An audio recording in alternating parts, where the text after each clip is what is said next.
सब प्रेम से बोलो गौरी पुत्र गणेश की जय। ओम नमः शिवाय। हर हर महादेव। हिंदू धर्म में भगवान श्री गणेश जी को प्रथम पूजनीय माना जाता है और वे सभी गणों के स्वामी हैं। गणेश भगवान की पूजा करने से न केवल सुख समृद्धि बल्कि ज्ञान की भी प्राप्ति होती है। किसी भी नए काम की शुरुआत अगर गणेश भगवान का नाम लेकर की जाए तो वे कार्य सफल होता है। आज के इस वीडियो में मैं आपको सुनाने जा रही हूँ गणेश चतुर्थी की व्रत कथा। उम्मीद करती हूँ कथा का संपूर्ण फल लेने के लिए आप कथा को शुरू से लेकर अंत तक जरूर श्रवण करेंगे, क्योंकि कथाओं का पूरा फल हमें कथाओं को पूरा सुनने से ही मिलता है। आधा अधूरा छोड़ने से हम सिर्फ पाप के भागीदार बनते हैं। तो चलिए आज के इस वीडियो को हम शुरू करते हैं। ओम गण गणपते नमः। अत्यंत प्राचीन काल की बात है। सौराष्ट्र देश के प्रसिद्ध देवनगर में शास्त्र मर्मज्ञ सोमकांत नामक धर्मपरायण एक नरेश थे। वे अतिशय सुंदर, विद्वान, धनवान, तेजस्वी एवं पराक्रमी थे। उनकी बुद्धिमती, अनिंद्य, सुंदरी, धर्मपरायणा सती पत्नी का नाम सुधर्मा था। सुधर्मा के गर्भ से हेमकंठ नामक अत्यंत सुंदर, शूर, पराक्रमी एवं विद्या विनय संपन्न पुत्र उत्पन्न हुआ। हेमकंठ अपने माता पिता के सर्वथा अनुकूल था और वे सोमकांत के शासन कार्य में दक्षता पूर्वक सहयोग प्रदान करता रहता था। रूपवान, विद्याधीश, क्षेमकर, ज्ञानगम्य और सुबल नामक 5 स्वामी भक्त अमात्य भी राजा सोमकांत की प्रत्येक रीति से सेवा किया करते थे। सोमकांत के राज्य में प्रजा समृद्ध एवं सुखी रहती थी। वे सर्वथा निरापद जीवन व्यतीत करती थी। साधु और ब्राह्मण निश्चिंत होकर श्री भगवान की आराधना किया करते थे। सहसा सोमतुल्य राजा सोमकांत को गलित कुष्ठ हो गया। उनके शरीर में सर्वत्र घाव हो गए। उनसे रक्त और पीप बहने लगा। नरेश ने प्रख्यात चिकित्सकों से अनेक उपचार करवाए, किंतु उनसे उनको कोई लाभ नहीं हुआ। यशस्वी नरपति अत्यंत निर्बल तो हो ही गए थे, उनके वर्णों में कीड़े पड़ गए और उनसे दुर्गंध निकलने लगी। अत्यंत दुखी होकर देवनगर नरेश ने अपना शेष जीवन अरण्य में जाकर तप में व्यतीत करने का निश्चय किया। उन्होंने विधि पूर्वक अपने सुयोग्य पुत्र हेमकंठ को आचार, धर्म और नीति की शिक्षा दी। तदंतर उसे राज्य पद पर अभिषिक्त कर दिया। नरेश ने अपने परम बुद्धिमान एवं राजभक्त क्षेमकर, रूपवंत और विद्याधीश नामक अमात्य यत्र को युवराज के सहयोग से सुचारू रूप से राज्य संचालन का आदेश प्रदान किया। तदंतर राजा सोमकांत ने अत्यंत श्रद्धा पूर्वक ब्राह्मणों की पूजा की। फिर उन्हें विविध प्रकार के व्यंजनों से तृप्त कर बहुमूल्य दक्षिणाएं प्रदान की। राजा वन के लिए प्रस्थित हुए तो प्रजा वत्सल नरेश के वियोग की कल्पना से समस्त प्रजा व्याकुल हो गई। हेमकंठ के दुख की सीमा नहीं थी। वे प्रजा के साथ रोता हुआ पिता के साथ पीछे पीछे चल रहा था, किंतु नरेश ने अपनी सहधर्मिणी सुधर्मा तथा सुबल और ज्ञानगम्य 2 अमात्यों के अतिरिक्त अन्य सबको समझाकर लौट जाने का आदेश दिया। हेमकंठ को विवश होकर अपनी प्रजा के साथ लौटना पड़ा। चिंतित, दुखी, पीड़ित, निराश और उदास नरेश अपनी पत्नी सुधर्मा और दोनों अमात्यों के साथ वन के कष्ट सहते चले जा रहे थे। सती सुधर्मा अपने पति की निरंतर सेवा किया करती थी और दोनों मंत्री उनके लिए फल फूल ढूंढकर ले आते। इस प्रकार यात्रा करते हुए वे सघन वन में एक सरोवर के तट पर पहुंचे। सोमकांत व्रणों की पीड़ा और यात्रा के कष्ट से लेट गए थे। सुधर्मा उनके चरण दबा रही थी। दोनों मंत्री फल मूल के लिए कुछ दूर निकल गए थे। उसी समय जल भरने के लिए कलश लिए एक तेजस्वी मुनि कुमार सरोवर के तट पर पहुंचे। सती सुधर्मा ने उन मणि पुत्र से पूछा, आप किसके पुत्र हैं और यहाँ कैसे पधारे हैं? अत्यंत मधुर वाणी में ऋषि कुमार ने उत्तर दिया, मैं महात्मा भृगु की सती पत्नी पुलोमा का पुत्र हूँ। च्यवन मेरा नाम है। आप लोग कौन हैं और इस निबिड़ वन में कैसे आए हैं? अत्यंत दुखी सुधर्मा ने मुनि कुमार से अपना विस्तृत परिचय देते हुए कहा, महात्मन, परम प्रतापी, समस्त ऐश्वर्यों का उपभोग करने वाले मेरे स्वामी पता नहीं किस कर्म का फल भोग रहे हैं। ऋषि स्वाभाविक दयालु होते हैं, आप दया पूर्वक हमारे कल्याण का कोई उपाय कीजिए। अत्यंत दुख के कारण रानी के नेत्रों से आंसू बहने लगे। मुनि पुत्र च्यवन ने चुपचाप सरोवर के जल से कलश भरा और शीघ्रता से अपने आश्रम पहुंचे। वहां महर्षि भृगु ने उनसे विलंब का कारण पूछा तो उन्होंने राजा सोमकांत की दुर्दशा और उनकी पत्नी की अद्भुत सेवा का अत्यंत करुण वर्णन सुनाया। कृपा में महात्मा भृगु ने अपने पुत्र से कहा, बेटा तुम उन दोनों लोगों को यहीं ले आओ। च्यवन पुनः सरोवर तट पर पहुंचे। तब तक राजा के दोनों अमात्य भी वहां आ गए थे। च्यवन ने महारानी से कहा, माता मेरे तपस्वी पिता ने आप लोगों को आश्रम में बुलाया है। सुधर्मा अत्यंत प्रसन्न हुई। वे अपने पति एवं सेवकों सहित मुनि पुत्र के पीछे पीछे महर्षि के आश्रम पर पहुंची। महर्षि भृगु का आश्रम अत्यंत पवित्र एवं सुखद था। उसमें सर्वत्र विविध प्रकार के सुगंधित पुष्प खिले हुए थे। आश्रम में वृक्षों पर विविध प्रकार के पक्षी कलरव कर रहे थे। विडाल, नेवला, बाज, मयूर, सर्प, गज, गाय, सिंह और व्याघ्र आदि सभी प्राणी अपना वैर भाव त्याग कर एक साथ सुख पूर्वक रह रहे थे। वेद पाठ हो रहा था और यज्ञ धूम से समस्त आश्रम पावनता का विग्रह बना हुआ था। सोमकांत, उनकी पत्नी सुधर्मा और दोनों मंत्रियों ने व्याघ्र चरम पर आसीन परम तेजस्वी तपस्वी महर्षि भृगु को देखा तो दंड की भांति उनके चरणों पर गिर पड़े। नरेश ने हाथ जोड़कर निवेदन किया, प्रभु आपके दर्शन से मेरे पुण्य उदित हो गए। मैंने जीवन भर धर्म का पालन किया है, किंतु पता नहीं मेरे किस महान पातक से मेरी ऐसी दुर्दशा हो रही है कि मेरा जीवन दुर्व्यय हो गया है। मेरे सभी प्रयत्न विफल हो गए हैं। अब मैं आपकी शरण में आया हूँ। आपके आश्रम में हिंस्र पशुओं ने भी अपना सहज वैर त्याग दिया है। दया में आप मुझ पर दया करें। नरेश के करुण वचन सुन महर्षि भृगु कुछ क्षणों के लिए ध्यानस्थ हुए और फिर उन्होंने उनसे कहा, राजन तुम चिंता मत करो, मैं तुम्हें रोग से छूटने का उपाय बताऊंगा। अभी तुम लोग यात्रा से थके हुए हो, स्नान, भोजन और विश्राम करो। वहां सबने तेल लगाकर स्नान किया और फिर वे भोजन करने बैठे। अनेक प्रकार के सुस्वादु षड्रस व्यंजन थे। राजा, रानी और अमात्य उक्त पवित्र आहार से पूर्ण तृप्त हुए और फिर परम त्यागी महर्षि भृगु के आश्रम में राज्योचित व्यवस्था से चकित विस्मित नरेश अपनी पत्नी एवं सेवकों सहित सुकोमल शैया पर विश्राम करने लगे। रात्रि व्यतीत हुई, अरुणोदय हुआ। महर्षि भृगु स्नान, संध्या, जप और होम आदि से निर्वृत्त हुए ही थे कि दैनिक कृत्य कर राजा सोमकांत ने अपनी सहधर्मिणी सुधर्मा एवं अमात्यों सहित महामुनि के चरणों में प्रणाम किया और हाथ जोड़कर उनके सम्मुख बैठ गए। राजन, पूर्व के जिन कुकर्मों से तुम्हें गलित कुष्ठ की ये दारुण यातना सहनी पड़ रही है, उसे बता रहा हूँ, तुम ध्यान पूर्वक सुनो।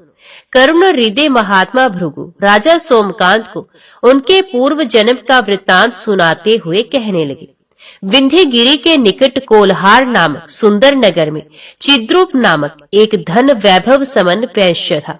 पति के अनुकूल जीवन व्यतीत करने वाली उसकी सुंदरी पत्नी का नाम सुभगा था। तुम उसी सुभगा के पुत्र थे। तुम्हारा नाम था कामत। एकमात्र पुत्र होने के कारण माता पिता ने तुम्हारा अतिशय प्रीति पूर्वक पालन किया। युवक होने पर कुटुम्बिनी नामक सुंदरी और सधर्म परायणा युवती से तुम्हारा विवाह हुआ। कुटुम्बिनी के गर्भ से तुम्हारे 7 कन्याएं और 5 पुत्र उत्पन्न हुए। कुछ समय के बाद तुम्हारे पिता का श्रीरांत हो गया। तुम्हारी पति प्रायणा माता सुभगा अपने पति के साथ सती हो गई। तुम धन संपन्न और पूर्ण स्वतंत्र थे। दुराचार में तुमने अपना सर्वस्व नष्ट कर दिया, यहाँ तक कि घर भी बिक गया।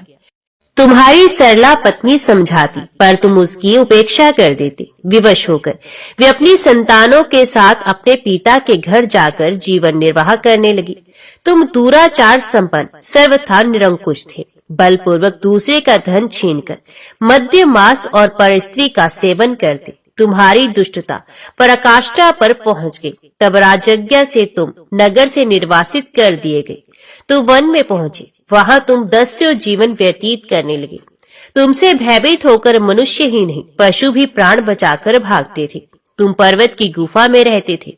तुम्हारे ससुर ने तुमसे भयभीत होकर तुम्हारी पत्नी और बच्चों को तुम्हारे पास पहुंचा दिया। तुम्हारी पत्नी के पास वस्त्राभरण थे और तुम्हारे पुत्र भी तेजस्वी थे, किंतु तुम रात्रि में यात्रियों को लूटकर उनके धन और स्त्री का उपभोग करते। तुम सर्वथा निर्दय और हृदयहीन हो गए थे। एक बार एक ब्राह्मण अपनी पत्नी के साथ उधर से जा रहा था। तुमने उन्हें पकड़ लिया। ब्राह्मण ने करुण प्रार्थना की, धर्म उपदेश दिया, पर तुम पर उसका कोई प्रभाव नहीं पड़ा। तुमने उन दीन ब्राह्मण देवता का मस्तक उतार दिया। इस प्रकार तुम प्रतिदिन स्त्री, वृद्ध और बालकों की निर्दयता पूर्वक हत्या करते ही रहे। तुम सर्वथा विवेक भ्रष्ट हो गए थे। तुम्हारा यौवन तो हत्या, लूट, परधन एवं परद्रा अपहरण में बीता, पर देखते ही देखते वृद्ध अवस्था गई। तुम निर्बल हो गए, तुम्हारा शरीर कांपने लगा और तुमको अनेक प्रकार के कष्ट होने लगे। इस स्थिति में तुम्हारा स्वजन या हितैषी कोई नहीं रहा। पुत्र और नौकर आदि सभी तुम्हारा तिरस्कार करते रहते। तुम निरंतर दुखी रहने लगे। तुमने सोचा अपना शेष धन दान कर दूं। तुम्हारी प्रार्थना से एक ब्राह्मण वन में गए। उनकी प्रार्थना पर ऋषिगण तुम्हारे पास आए, पर जब तुमने अपना धन उन्हें स्वीकार करने के लिए आग्रह किया तो वे तुरंत उल्टे पैर वापस चले गए। सबने एक ही बात कही, तेरे जैसे अधम, हत्यारे, मदपी, पर स्त्रीगामी एवं क्रूरतम पापात्मा का दिया धन लेने का साहस कौन करेगा। तुम रोगक्रांत थे। मुनियों और ब्राह्मणों के वचन सुन मन ही मन पश्चाताप करने लगे। तुम्हारा हृदय हाहाकार कर रहा था, पर कोई वश में नहीं था। तुम्हारे पास चांदी, सोना और रत्न आदि बहुत थे। तुमने ब्राह्मणों के परामर्श से एक पुरातन गणेश मंदिर का जीर्णोद्धार कराया। मंदिर के भव्य और आकर्षक बनवाने में तुम्हारा सारा धन समाप्त हो गया। कुछ तुम्हारी स्त्री और कुछ तुम्हारे पुत्रों और मित्रों ने ले लिया। कुछ ही समय बाद तुम्हारा देहांत हो गया। यमदूतों ने तुम्हें बड़ी यातना दी। यम के पूछने पर तुमने पहले पुण्य कर्मों का फल प्राप्त करना स्वीकार किया। फलत अत्यधिक कांतिपूर्ण गणेश मंदिर का जीर्ण उद्धार कराने के कारण तुम सुंदर राजा सोमकांत हुए और तुम्हें अत्यंत रूपवती धर्मपत्नी भी प्राप्त हुई। सर्वथा निस्पृह, परम वितराग, दया मूर्ति महर्षि भृगु राजा सोमकांत को उसके पूर्व जन्म का वृत्तांत सुना रहे थे, किंतु ऋषि वचनों पर उन्हें विश्वास नहीं हुआ। राजा के मन में संदेह उत्पन्न होते ही उनके शरीर से विविध रंग के पक्षी निकल पड़े और उनके अंग प्रत्यंग नोच नोच कर खाने लगे। दुख से छटपटाते हुए राजा ने महामुनि भृगु से करुण प्रार्थना की, मुनिनाथ, आपके इस वन में पशु भी अपना सहज वैर त्याग देते हैं, फिर आपकी शरण में आए मुझ कुष्ठी को ये पक्षी कष्ट क्यों दे रहे हैं? आप कृपा पूर्वक मेरी रक्षा करें। तुमने मेरे वचन पर संदेह किया, इस कारण मैंने तुम्हें इतना अनुभव करा दिया। अब ये पक्षी शीघ्र चले जाएंगे। महर्षि ने क्षण भर ध्यानस्थ होने के अनंतर कहा, तुम्हारे पातक महान है, तथापि मैं उन्हें दूर करने का उपाय बताऊंगा हूँ। महामुनि भृगु के उच्चारण करते ही समस्त पक्षी अंतर्ध्यान हो गए। तदंतर महात्मा भृगु ने राजा सोमकांत को गणेश का स्तोत्र नाम सुनाया और उसमें अभिमंत्रित जल राजा के शरीर पर छिड़क दिया। उक्त जल का छींटा पड़ते ही राजा की नासिका से एक छोटा काले मुख वाला बालक धरती पर गिर पड़ा। थोड़ी ही देर में वे अत्यंत विशाल और भयानक हो गया। उसके मुख से अग्नि की ज्वालाएं निकल रही थी। वहां सर्वत्र रक्त और पीप फैल गया। भयाक्रांत आश्रम वासियों को भागते देखकर महर्षि भृगु ने उस पुरुष से उसका परिचय पूछा। उक्त भयानक पुरुष ने उत्तर दिया, मैं प्रत्येक प्राणी के शरीर में रहने वाला पाप पुरुष हूँ। आपके अभिमंत्रित जल का छींटा पड़ने से इस राजा के शरीर से निकला हूँ। आप मुझे निवास एवं भक्ष्य प्रदान कीजिए, अन्यथा मैं आपके सम्मुख ही सबके साथ इस राजा सोमकांत को भी खा जाऊंगा। महामुनि भृगु ने वहां से हटकर एक शुष्क आम्र वृक्ष के कोटर की और संकेत करते हुए उक्त पाप पुरुष से कहा, नीच, तू सूखे पत्तों को खाकर इस कोटरे में रह ले, अन्यथा मैं तुझे भस्म कर दूंगा। महामुनि भृगु की वाणी सुनकर पाप पुरुष ने उस वृक्ष का स्पर्श किया ही था कि पक्षियों सहित वृक्ष तुरंत जलकर भस्म हो गया। मुनि से भयभीत पाप पुरुष भी उस भस्म में छिप गया। इसके अनंतर महर्षि भृगु ने राजा सोमकांत के समीप जाकर कहा, जब तुम गणेश पुराण सुनना प्रारंभ करोगे तब इस भस्म से पुनः नया आम्र वृक्ष उगेगा। जिस प्रकार ये वृक्ष धीरे धीरे बढ़ता जाएगा उसी प्रकार तुम्हारे पाप भी नष्ट होते जाएंगे। चकित होकर नरेश ने अत्यंत विनय पूर्वक महर्षि से पूछा, मुनिवर, ऐसा पुराण तो ना मैंने कहीं सुना ना ही देखा है, ये कहाँ प्राप्त होगा और उसके वक्ता कहाँ है? दयालु मुनि भृगु ने कहा, पहले उसे वेद गर्भ ब्रह्मा ने महर्षि व्यास को सुनाया था और उसकी कृपा से वे पाप नाशक गणेश पुराण मुझे प्राप्त हुआ। तुम तीर्थ में जाकर पहले गणेश पुराण श्रवण का संकल्प कर लो। महर्षि भृगु की आज्ञा से राजा सोमकांत ने प्रख्यात भृगु तीर्थ में स्नान किया और फिर पवित्र मन से हाथ में जल लेकर संकल्प किया, मैं श्रद्धा और विधि पूर्वक गणेश पुराण श्रवण करूंगा। राजा के आश्चर्य की सीमा न रही। संकल्प का जल धरती पर छोड़ते ही वे पूर्णतः रोग मुक्त होकर पूर्वत सुंदर और तेजस्वी हो गए। गलित कुष्ठ की पीड़ा की बात तो दूर, शरीर पर उसका कोई चिन्ह भी कहीं शेष नहीं रहा। हर्षमगन नरेश महामुनि के समीप पहुंचे तो उनके चरणों पर गिर पड़े। उन्होंने अत्यंत विनय पूर्वक कहा, मुनिनाथ, अत्यंत आश्चर्य की बात है कि गणेश पुराण श्रवण के संकल्प का जल छोड़ते ही मेरी सारी व्याधियां दूर हो गई। महामुनि ने राजा का हाथ पकड़कर उठाया और उन्हें बैठने के लिए एक आसन दिया। राजा ने हाथ जोड़कर कहा, दया में आपकी दया से मेरा सारा कष्ट दूर हो गया। अब आप कृपा पूर्वक मुझे गणेश पुराण की कथा सुनाइए। मुनिवर भृगु ने कहा, राजन, मैं ये पुराण तुम्हें सुनाता हूँ, ध्यान पूर्वक सुनो। महर्षि ने पाप नाशक परम पावन गणेश पुराण की कथा प्रारंभ करने के पूर्व उसकी निर्विघ्न समाप्ति के लिए सर्वप्रथम गणेश वंदना की, जिनका नाम विघ्नों का समुद्र सोख लेने के लिए अगस्त्य का काम करता है। उन ब्रह्म विद्या प्रदाता गणेश को नमस्कार है। इस प्रकार गणेश पुराण गणेश वंदन से प्रारंभ हुआ। अत्यंत प्राचीन काल की बात है। कर्नाटक देश के भानुनगर में बल्लभ नामक एक नरेश रहते थे। वे धन धान्य एवं विद्या विनय से संपन्न तो थे ही, रूपवान एवं अद्भुत पराक्रमी भी थे। उनकी कीर्ति सुदूर देशों तक व्याप्त थी। राजा बल्लभ की सुंदरी सहधर्मिणी का नाम कमला था। पति परायणा कमला अनेक दुर्लभ गुणों से सुशोभित थी, किंतु उसे कोई संतान नहीं थी। इस कारण वे भक्ति पूर्वक देव आराधन करती रहती थी। अधिक समय बीत जाने पर उसे एक पुत्र उत्पन्न हुआ, किंतु पुत्र को देखकर प्रसन्न होना तो दूर, कमला चित्कार कर उठी। सद्य प्रसूत शिशु मूक, अंध, बधिर और कुष्ठी था। उसके शरीर के अनेक स्थानों से रक्त बह रहा था और दुर्गंध निकल रही थी। कमला अत्यंत व्याकुल होकर क्रंदन करने लगी। रुदन करते हुए वे कह रही थी, मुझे ऐसा पुत्र नहीं होता तो अच्छा था। मूक, अंध, बधिर और कुष्ठी पुत्र लेकर मैं क्या करूंगी? परमेश्वर मुझे मृत्यु ही दे देती तो ये अधिक अच्छा होता। प्राण प्रिया साध्वी कमला का क्रंदन और विलाप सुनकर उसके पति नरेश वल्लभ ने प्रसूति द्वार पर जाकर उसे आश्वस्त करते हुए प्रेम पूर्ण मधुर वाणी में कहा, प्रिय, तुम दुख त्याग कर धैर्य धारण करो। कर्मों की गति अत्यंत अद्भुत होती है। पूर्व जन्म के अशुभ कर्मों से प्राणी को दुख भोगने पड़ती हैं। दुखी सहसा सुखी हो जाता है और सुखी व्यक्ति को दुख और कष्ट में जीवन व्यतीत करने के लिए विवश होना पड़ता है। अतएव तुम चिंता मत करो, हम भी पुत्र के सुंदर स्वास्थ्य के लिए मणि, मंत्र, औषधि, जप, तप, देव आराधन और तीर्थ यात्रा करेंगे। अपने पति के समझाने पर कमला ने स्नान किया और बुद्धिमान नरेश ने बालक के जात कर्म आदि संस्कार करवाए। उन्होंने सप्तनिक ब्राह्मणों की भक्ति पूर्वक पूजा की और उन्हें विविध वस्त्र अलंकार प्रदान किए। फिर आदर पूर्वक भोजन कराया और पुष्कल दक्षिणा प्रदान कर उन्हें संतुष्ट किया। तदंतर भानु नरेश ने ब्राह्मण, साधु, ज्योतिष और वेद पाठियों को सादर आमंत्रित किया। उनको सविधि सम्मान पूर्वक वस्त्र अलंकार एवं संपत्ति प्रदान कर उन्होंने उनसे बालक का नामकरण संस्कार करने की प्रार्थना की। दैवज्ञों ने विचार पूर्वक वल्लभ पुत्र का नामकरण किया था दक्ष।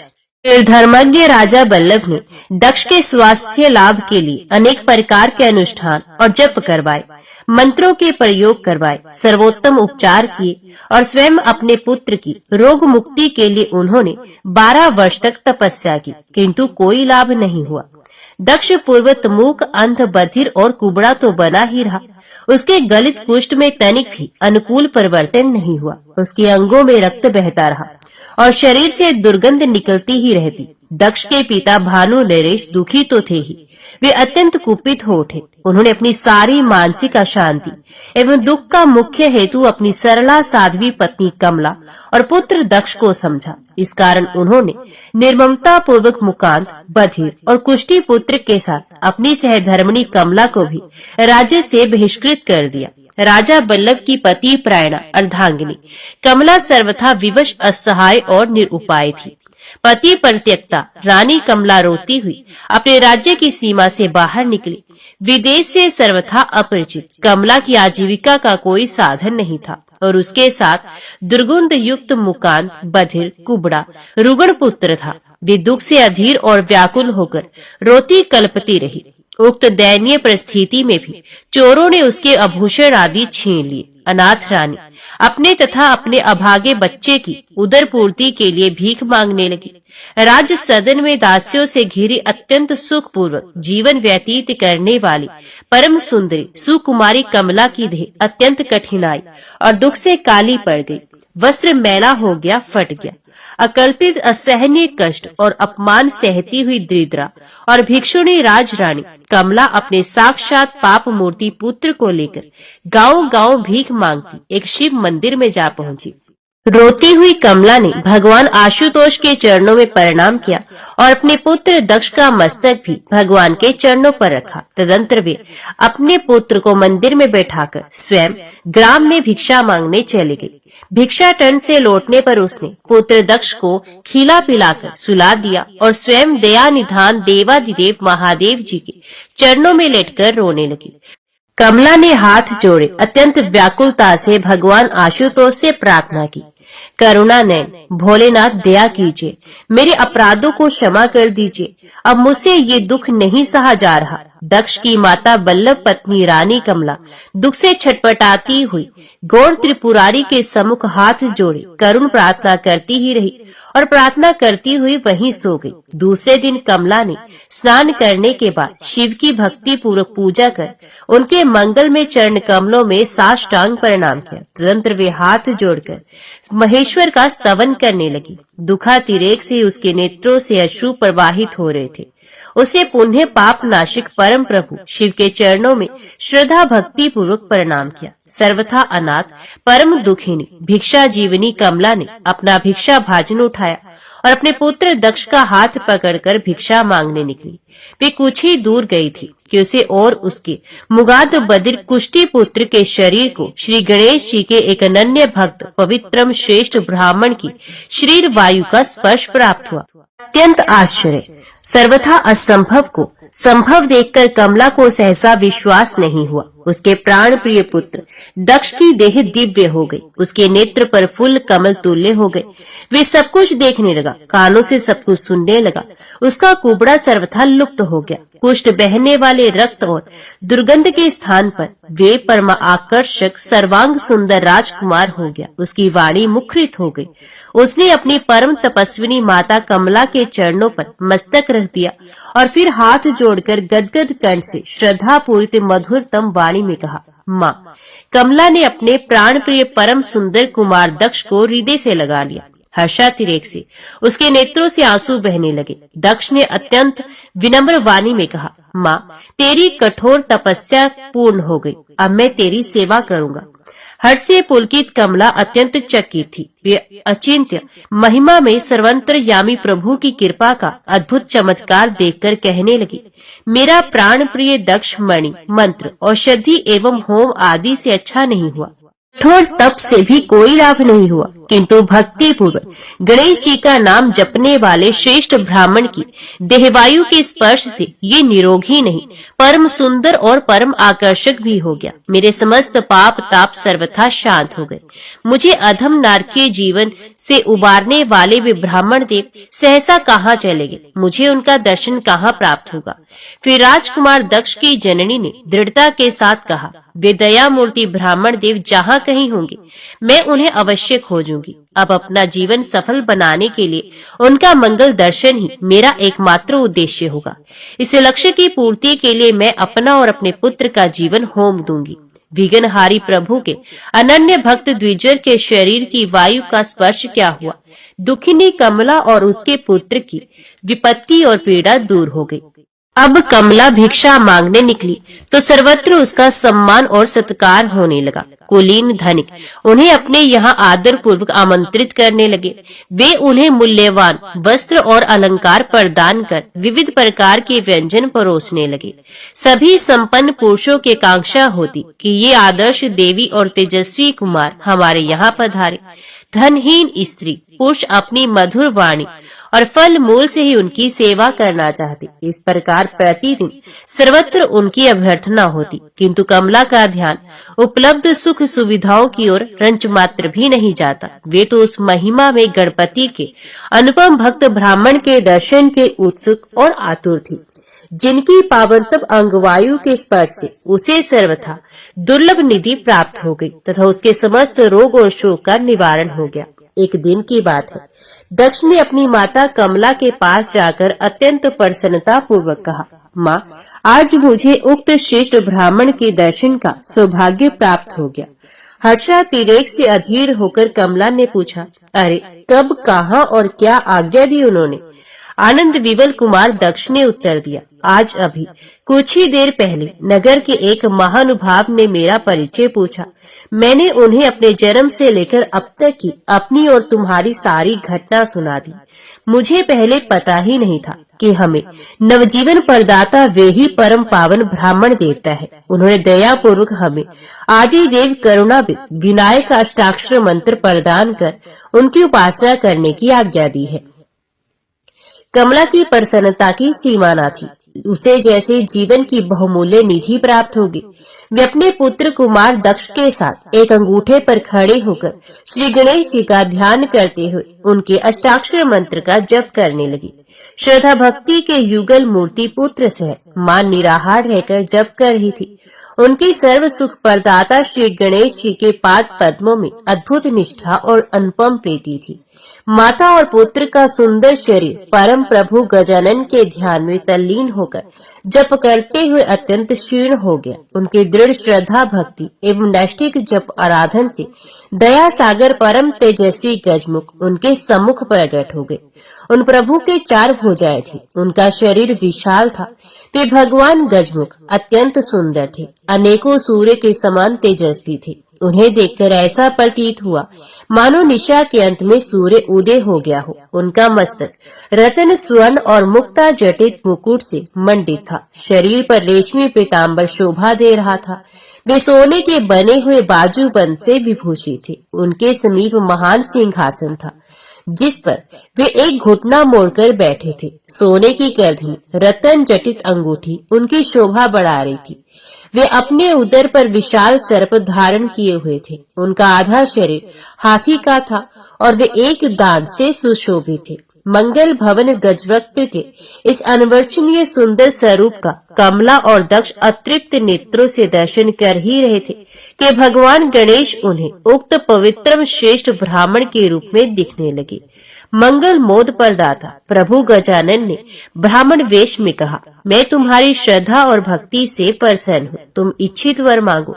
समस्त पाप नाशन एकदंत प्रभु को ब्राह्मण वेश में प्रसन्न देखकर कमला और उसका पुत्र उनके भुवन पावन चरण कमलों में लेट गया। फिर कृतार्थ दक्ष उन त्रिलोक के त्राता की बधांजलि स्तुति करने लगा।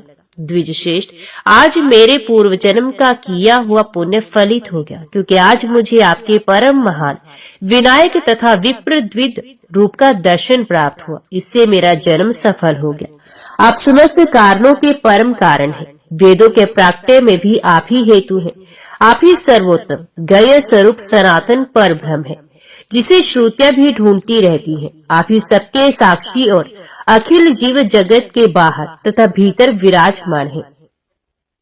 लघु तथा स्थूल शरीर वाले जितने भी उत्पन्न प्राणी हैं, उन सबके कर्ता आप ही हैं। आप नाना रूप वाले होकर भी एक रूपी हैं। आप रूप तथा आकार से रहित हैं। आप ही शिव और विष्णु हैं। आप ही इंद्र, अग्नि और अयमय है। पृथ्वी, वायु और आकाश भी आपके ही रूप हैं। जल, सोम तथा नक्षत्र रूप भी आप ही है। आप ही जगत के सृष्टा, पालक और संहारक है। चराचर गुरु, ब्रह्मा के रक्षक भी आप ही है। आप ज्ञानवान तथा विज्ञानवान है। भूत, भविष्य और वर्तमान सब कुछ आप ही है। आप ही संपूर्ण इंद्रियों के देवता है। कला, काष्ठा, मुहूर्त, श्री, धृति और कांति आप ही है। आप ही सांख्य, योग, शास्त्र, श्रुति, पुराण, 64 कलाएं और उपनिषद है। आप ही ब्राह्मण, क्षत्रिय, वैश्य और शूद्र भी है। देश, विदेश, क्षेत्र और पुण्य क्षेत्र जितने हैं वे सब आप ही हैं। आप ही परमेय और अपरमेय तत्व हैं। आप केवल योगी जनों के ज्ञान के विषय होते हैं। आप ही स्वर्ग, पाताल, वन, उपवन और औषधियां, लताएं, वृक्ष, कंद, मूल और फल है। अंडज, जरायुज, स्वेदज और उद्भिज, ये 4 प्रकार के प्राणी भी आप ही हैं। काम, क्रोध, शुद्धा, लोभ, दंभ, दर्प, दया, क्षमा, निद्रा, तंद्रा, विलास, हर्ष और शोक भी आप ही हैं। देव विनायक ने दक्ष के स्तवन से संतुष्ट होकर मेघ गंभीर स्वर में मुस्कुराते हुए कहा, महाभाग, मैं तुम लोगों की भक्ति और स्तवन से प्रसन्न हूँ, किंतु जिसकी अंगवायु से तुम्हारा शरीर दिव्य हो गया, तुम्हें वाणी, श्रवण शक्ति एवं नेत्र प्राप्त हुई, वही मेरा अत्यंत प्रीति भजन श्रेष्ठ ब्राह्मण तुम्हारी समस्त इच्छाओं की पूर्ति करेगा। वे ध्यान करते ही तुमको दर्शन देगा। परम प्रभु विनायक अंतर ध्यान हो गए, कमल अवसन्न हो गए और दक्ष व्याकुल होकर क्रंदन करने लगा। पूर्व जन्म के कितने महान पुण्य और तप से सर्वलोक महेश्वर विनायक ने प्रत्यक्ष दर्शन दिया और तुरंत अलक्षित हो गए। लूटे वणिक की भांति दक्ष रोते हुए धरती पर लौटने लगा। वे छटपटाता हुआ कह ही रहा था, प्रभु विनायक, आप हमें छोड़कर कहाँ चले गए? दयाधाम आप कहाँ मिलेंगे? प्राणनाथ आप कहाँ मिलेंगे? गणेश भक्त दक्ष की बड़ी विचित्र दशा हो गई। उसे अन्न, जल, वस्त्र, यहाँ तक कि अपने शरीर की भी सुध न रही। वे अपने प्राण सर्वस्व विनायक देव के वियोग में छटपटाता हुआ पागलों की भांति इधर उधर दौड़ने लगा। वे पथिकों से ही नहीं, वृक्षों, लताओं और वल्लरियों से आतुरता पूर्वक एक ही प्रश्न करता, देव विनायक आप कहाँ गए? आपने मेरे जीवन धन विनायक को इधर देखा है, आप लोग बोलते क्यों नहीं? सबके सब मौन क्यों है? कृपया मुझे विनायक देव का पता बता दीजिए।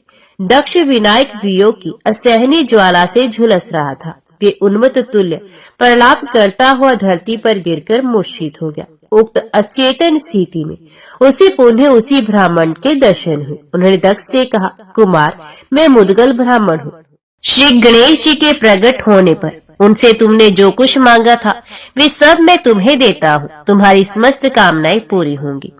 दक्ष के नेत्र खुले। अब वे पूर्ण स्वस्थ था, शांत था। उसने अनुभव किया जैसे मैं अभी सोकर जगा हूँ। वह अत्यंत प्रसन्न था। उसने तुरंत जाते हुए एक ब्राह्मण से पूछा, आपने गजमुख भक्त मुदगल मुनि का आश्रम देखा है? तो ब्राह्मण ने उत्तर दिया, प्रख्यात महामुनि मुदगल का पावनतम आश्रम तो अत्यंत समीप है। ब्राह्मण ने आश्रम का मार्ग बता दिया। दक्ष मुदगल मुनि का ध्यान करता हुआ उनके आश्रम के द्वार पर पहुंचा। आश्रम अत्यंत दिव्य और नंदन वन की भांति अतिशय सुंदर तथा सुखद था। वहां दक्ष ने परम तेजस्वी महामुनि मुदगल को शिष्यों से सुशोभित देखा। महर्षि मुदगल के सम्मुख भगवान गणेश जी की मूर्ति थी और वे विधि पूर्वक षोडशोपचार से उनकी पूजा कर रहे थे। श्री गणेश जी के परम प्रेमी महामुनि का दुर्लभ दर्शन प्राप्त होते ही दक्ष ने अत्यंत श्रद्धा और भक्ति पूर्वक उन्हें साष्टांग प्रणाम किया। हर्षातिरेक से उसके नेत्रों से अश्रु प्रवाहित होने लगे। मुनिवर मुदगल ने दक्ष से पूछा, तुम कौन हो? यह किस अभिप्राय से आए हो और तुम्हें क्या दुख है? मुझसे स्पष्ट कहो। परम ऋषि मुदगल के वचन सुन कमला नंदन दक्ष ने सावधान होकर अत्यंत श्रद्धा के स्वर में निवेदन किया, दया में मैं कर्नाटक देशस्थ भानुनगर के परम पराक्रमी क्षत्रिय नरेश बल्लभ की साध्वी पत्नी कमला का पुत्र हूँ। मैं जन्मकाल से ही मुक्त बधिर, कुबड़ा और कुष्ठी था। मेरे शरीर के क्षतों से रक्त बहता और दुर्गंध निकलती थी। मंत्र औषधियां निष्फल हुई। मेरे पिता के तप का भी कोई परिणाम नहीं हुआ। तब उन्होंने कुपित होकर मेरे साथ मेरी माता को भी राज्य से निकाल दिया। मेरी माता कमला भिक्षाटन पर जीवन निर्वाह करती हुई अत्यंत दुख पा रही थी। भिक्षा मांगती हुई मेरी माँ कौंडिन्य नगर में पहुंची। वहां अत्यंत आश्चर्यजनक घटना घटी। एक दिन आपकी शरीर वायु के स्पर्श से हमारा सारा कष्ट जाता रहा। मैं पूर्ण स्वस्थ और सुंदर हो गया। माँ का सर्वत्र सम्मान होने लगा। तब हम लोगों ने आपका दर्शन प्राप्त करने के लिए कठोर प्रतिज्ञा की और सर्वत्र आपको ढूंढने में लग गए। भानु नरेश बल्लपुत्र दक्ष अत्यंत विनय पूर्वक आत्म कथा निवेदित कर रहा था। आपने पुनः कृपा की। आपके आदेश से हम दोनों निराहार रहकर देव देव विनायक का जप आराधन करने लगे। दया में प्रभु हमारे सम्मुख प्रकट हुए। देव ऋषि गंधर्व और किन्नरों से सेवित उन भक्ति प्रिय परशु कमल माला मंडित और मोदक धारी चतुर्भुज त्रिनयन भगवान गणेश के दर्शन कर हम निहाल हो गए। किंतु कुछ ही क्षणों में उन्होंने अपना मंगल निकेतन गजवक्त रूप समेटकर आपके मंगल में पावन स्वरूप में दर्शन दिया। मैं हर्ष गदगद कंठ से उन प्रभु का स्तवन करने लगा। संतुष्ट होकर प्राणेश्वर गणेश जी ने आपके स्वरूप में कहा, मैं तुम दोनों की निष्ठा और तप से पूर्ण प्रसन्न हूँ, किंतु तुम्हारे समस्त मनोरथ मुद्गल ब्राह्मण पूर्ण करेगा। मेरे जीवन सर्वस्व अंतर ध्यान हो गए और मैं मणिहीन फणी की भांति छटपटाता हुआ मूर्छित हो गया। मेरी अचेत अवस्था में पुण्य दयाधाम गणेश जी ने आपके ही स्वरूप में मुझे दर्शन दिया और अत्यंत प्रीतिपूर्वक कहा, वर मांगो। मैंने परम प्रभु से याचना की, मुझे आपके मंगल में चरण कमलों की सुदृढ़ भक्ति और सुस्थिर लक्ष्मी की प्राप्ति हो और मुझे वे वर भी प्राप्त हो गया। तदंतर आपके अनुग्रह से मुझे आपके आश्रम का भी पता लग गया और अब भगवान श्री गणेश की कृपा से आप मेरे नेत्रों के सम्मुख हैं। निश्चय ही अब मैं पूर्णता प्रसन्न हूँ। अब मुझे कोई भी प्राप्य शेष नहीं रह जाएगा। इतना कहकर दक्ष ने पुनः महर्षि मुद्गल के चरणों में साष्टांग प्रणाम किया। फिर परम तपस्वी विप्र मुद्गल ने भी अपने प्रिय दक्ष को श्री गणेश जी के एकाक्षर मंत्र का उपदेश करते हुए कहा, तुम इस मंत्र का प्रतिदिन अनुष्ठान करते ही रहना। इससे गजवक्त्र तुम पर सदा प्रसन्न रहेंगे और तुम्हारा मनोवांछित पूर्ण करेंगे। इससे तुम राज्य सुख संपत्ति और सुयश आदि सब कुछ प्राप्त कर लोगे। इतना ही नहीं, इंद्रादि लोकपाल भी तुम्हारे वश में हो जाएंगे। तुम जीवन में समस्त भोगों का उपभोग करोगे और जीवन के बाद में मोक्ष तुम्हारे कर्त लगत रहेगा। दक्ष अपनी माता कमला के साथ कुछ समय तक परम ऋषि मुद्गल ऋषि के आश्रम में रहा। फिर उनकी अनुमति प्राप्त कर कौंडिन्य नगर के समीप स्वर में अरण्य में चला गया। वहाँ विविध प्रकार के पुष्पों और मधुर फलों के वृक्ष थे। मृगादि पक्षी वहाँ विचरण किया करते थे। उक्त वन में स्वच्छ जलपूरित अत्यंत रमणीय एक सरोवर था और सरोवर के तट पर एक गणेश मंदिर स्थित था। मंदिर तो जीर्ण हो गया था, किंतु गणेश जी की मूर्ति अत्यंत सुंदर एवं मनमोहक थी। क्षत्रिय पुत्र दक्ष अपनी माता के साथ वहीं रहने लगा। वे वहाँ स्नान आदि से निर्वृत्त होकर अत्यंत प्रीतिपूर्वक बोधन की सविधि पूजा करता। फिर उसने भगवान गणेश की प्रीति के लिए महामुनि मुद्गल प्रदत्त एकाक्षर मंत्र का जप अनुष्ठान प्रारंभ किया। वे मंगल मोद निधान गजमुख की षोडशोपचार से पूजा कर दिन भर मंत्र जप करता रहता। इस प्रकार वे 12 वर्ष तक जप करता ही रहा।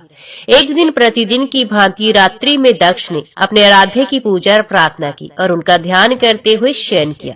रात्रि के चतुर्थ पहर में उसने एक मदमत हाथी को देखा। हाथी के समस्त अंग सिंदूर से लाल थे। उसके गर्ण स्थल में मद का स्राव हो रहा था। उसके दांत बड़े सुंदर थे। भ्रमर उसके चारों ओर मंडरा रहे थे। सुंदर गज को देखकर दक्ष को लगा जैसे ये मेरे जीवन धन दूसरे गणेश जी हैं। उसने रक्त गज के कंठ में रत्नों की माला पहनाई और गज ने उसे उठाकर अपने कंधे पर बैठा लिया। तदंतर वे हाथी ध्वजा और पताकाओं से सुशोभित नगर में प्रविष्ट हुआ। उसी समय दक्ष की निद्रा भंग होगी। कमला नंदन ने तुरंत अपनी माता को स्वप्न सुनाकर उसका फल पूछा। कमला ने प्रसन्नता से उत्तर दिया, बेटा तुम धन्य हो। तुमने स्वप्न में गज रूपी विनायक का दर्शन किया है और उनके कंधे पर चढ़ने का फल निश्चय ही राज्य प्राप्ति है। दक्ष ने तुरंत कहा, माँ, यदि मुझे राज्य प्राप्त हुआ तो मैं तुमको बहुमूल्य पालकी पर बैठाकर हीरे मोती के आभूषण पहनाऊंगा। स्वस्थ स्वच्छा गौ और स्वर्ण आदि का दान तो करूंगा ही, व्रत आदि के साथ धर्म में जीवन व्यतीत करूंगा और सर्वोपरि अपने प्राणधन देव देव विनायक की पूजा आराधना में सर्वस्व समर्पित कर दूंगा। समय धर्मात्मा राजा की मृत्यु हो गई। राजा की पत्नी सुलभा, उसके अमात्य द्वय सुमंत और मनोरंजन तथा समस्त प्रजा इससे अत्यंत दुखी थे। और्ध्व दैहिक क्रिया के अनंतर अत्यधिक चिंता की ये बात थी कि राजा के कोई पुत्र न होने के कारण राज्य का उत्तराधिकारी किसे नियुक्त किया जाए। महारानी और अमात्य द्वय परस्पर यही मंत्रणा कर रहे थे कि उसी समय महामुनि मुद्गल वहां पहुंच गए। मंत्री ने महर्षि के चरणों में प्रणाम कर उन्हें श्रेष्ठ आसन दिया और फिर उन लोगों ने मुनिवर मुद्गल से राज्य के उत्तराधिकारी के संबंध में अत्यंत विनय पूर्वक पूछा। महामुनि ने परामर्श दिया, स्वर्गीय नरपाल चंद्रसेन के प्रसिद्ध गज गहन की सूंड में कमलों की माला दे दो। हाथी जिस पुरुष को वे माला पहना दे वही श्रेष्ठ नरेश हो सकेगा। महारानी और अमात्यों ने महामुनि का आदेश स्वीकार कर लिया। फिर शुभ ग्रह, शुभ युग और शुभ नक्षत्र युक्त शुभवार को नगर निवासियों की उपस्थिति में चंद्रसेन पत्नी रानी सुलभा ने आभूषणों से सजे उक्त दंती की सूंड में माला रखकर उसे प्रार्थना की, तुम अपने भूतपूर्व राजा के स्थान पर योग्यतम नरेश का चयन करो। तुम जिस पुरुष के कंठ में ये माल डाल दोगे वही इस नगर का और तुम्हारा स्वामी हो जाएगा। उक्त गहन नामक गजराज ने अपनी सूंड ऊपर उठा ली। ब्राह्मण उसके पीछे आशीर्वाद देते हुए चल रहे थे। बंदी जन विरुदावली गा रहे थे और अन्य जन जय जयकार कर रहे थे। हाथी धीरे धीरे चला। नगर में पंक्तिबद्ध पुरुष खड़े थे। राज्य लोग से माताएं अपने सजाए बच्चों को हाथी के आगे कर देती, किंतु जब गहन आगे बढ़ जाता तो निराश हो जाती। राज्य की कामना से कितने ही नरपति, योद्धा और सम्मानित व्यक्ति खड़े थे, किंतु हाथी सबको देखता सूंघता हुआ नगर के बाहर गया। निराश जन समुदाय अपने अपने घर लौट गए, किंतु ब्राह्मण, बंदी और कुछ व्यक्ति उसके पीछे पीछे जय जयकार करते चले जा रहे थे। हाथी धीरे धीरे वहां पहुंचा जहां माता कमला का अनन्य गणेश भक्त पुत्र दक्ष देवदेव विनायक की पूजा कर उनके ध्यान एवं मंत्र जप में तल्लीन था। सबके सम्मुख हाथी ने उक्त वल्लभ नंदन दक्ष के कंठ में माला डाल दी। उपस्थित ब्राह्मण मंगल पाठ और बंदीजन यशोगान करने लगे तथा जन समुदाय के जय जयकार की उच्च स्वर से संपूर्ण वन प्रांत ध्वनित हो गया। फिर तो अत्यंत आदर पूर्वक कमलानंदन दक्ष को राजोचित वस्त्र अलंकारों से विभूषित किया गया। ध्वजा, पताका एवं तोरणों से सजे नगर में गज आरूढ़ दक्ष प्रविष्ट हुआ। उसमें अनेक प्रकार के वाद्य बज रहे थे, मंगल गीत गाए जा रहे थे और जय जयकार के साथ उस पर पुष्प वृष्टि होती जा रही थी। श्री गणेश जी का नन्य भक्त और महर्षि मुद्गल का अनन्यतम प्रीति भजन दक्ष राज्य के सिंहासन पर आसीन हुआ। उसने अपनी पूजनीय जननी कमला को वस्त्र अलंकार आदि से पूर्ण संतुष्ट कर अमात्यों सहित अन्य सबको सम्मानित एवं पुरस्कृत किया। ब्राह्मणों की पूजा कर उन्हें स्वच्छता गाय प्रदान की तथा विविध प्रकार के दान देकर उनका शुभ आशीर्वाद प्राप्त किया। प्रेम से बोलो गणपति भगवान की जय। आज के वीडियो में इतना ही। उम्मीद करती हूँ वीडियो आपको पसंद आई होगी। वीडियो पसंद आई हो तो वीडियो को लाइक और चैनल को सब्सक्राइब जरूर कीजिएगा। जय श्री गणेश लिखकर कमेंट बॉक्स में अपनी हाजिरी और अपने सुझाव देना ना भूलेगा। तो मिलते हैं अगली कथा अगली वीडियो के